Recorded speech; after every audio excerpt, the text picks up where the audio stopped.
საფეხბურთო კლუბი ზესტაფონი პრინციპულ მეტოქესთან შესახვედრად ემზადება.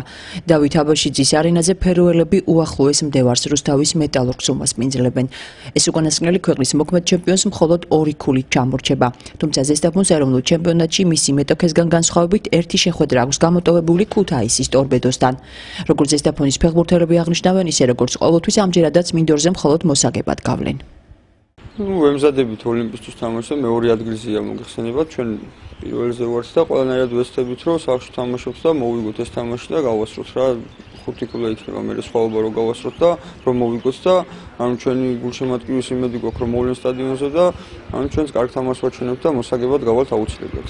საკმაოდ რთული თამაში გველდება, ერთ-ერთი ლიდერია რუსთავის მეტალურგთან, ქულებითაც დიდი სხვაობა არ არის. და რავი, ჩემი აზრით საკმაოდ კარგი თამაში იქნება და მაყურებელს დიდი იმედი მაქვს, რომელიც მრავლად მონდა დაგვიჭერა მხარს. და მთლიანობაში ალბათ კარგი თამაში გამოვიდა, შემდეგ ფეხბურთს ვთამაშებთ, როგორც ყოველთვის. ფაქტიურად ისეთი თამაში გვაქვს, რომ გადამწყვეტი შეიძლება აღმოჩნდეს ეგ თამაში. აუცილებლად უნდა მოვიგოთ და მოვიგებთ კიდევაც და რა შეეხება გულშემატკივრებს, ძალიან დიდი მხარდაჭერა იყო ეხლა დინამოსა და ყოველთვის რა რაც თამაშები იყო და კიდევ უფრო თუ გაივსება და თუ უფრო მეტი მოვა, უფრო გავახარებ და უფრო კაი შედეგს ვაჩვენებთ რა. მივიზით ჩემპიონობისთვის და ერთ-ერთი გადამწყვეტი თამაში რა თქმა უნდა ეხა ოლიმპთანა, იმიტომ რომ კლუბები რო გაიყო ეხა უახლოესი მდევარი ოლიმპია და ძალიან მნიშვნელოვანი თამაშია ჩვენთვის. ვეცდებით რა ყველაფერი გავაკეთოთ რომ მოვიგოთ გავიმტკიცოთ ჩემპიონობა. ზესტაფონის გულშემატკივრებს წინ ერთი სასიამოვნო სიახლე ელოდებათ.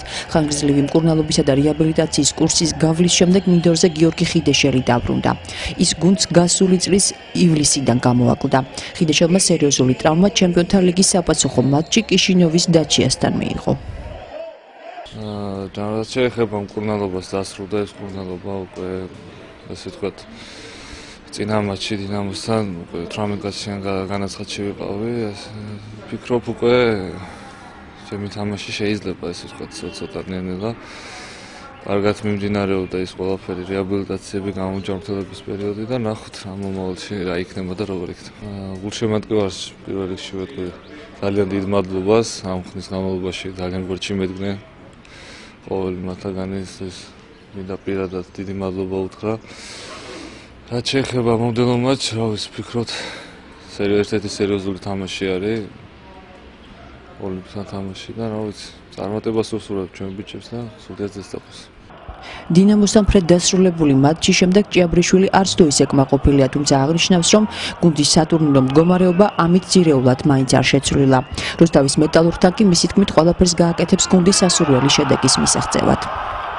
გამარჯვება ყოველთვის წყურია და გვინდა ყველას და უკეთესი იქნებოდა რა თქმა უნდა, მაგრამ რასაც ფრეს მივაღწიეთ და სატურნირო მდგომარეობით ჩვენ უფრო კომფორტულად გრძნობთ თავს და ამიტომ დიდი დანაკლისი არ არის ამ კუთხით, მაგრამ ეხლა მომდევნო თამაშებისთვის უკვე მოწინააღმდეგე ყავს უკვე რუსთავის მეტალურგი და უკვე რთული არის ამ გუნდთან უკვე ახლოს არიან მეორე ადგილზე, სულ 2 ქულა გვაშორებს და ერთი გამოტოვებული თამაში და ვიმედოვნებთ, რომ ძალიან პრინციპული და მნიშვნელოვანი თამაშია. ვიმედოვნებთ, რომ ამ თამაშს მოვიგებთ და უფრო კომფორტულად ვიგრძნობთ თავს უკვე უახლოეს მომდევარ გუნდთან.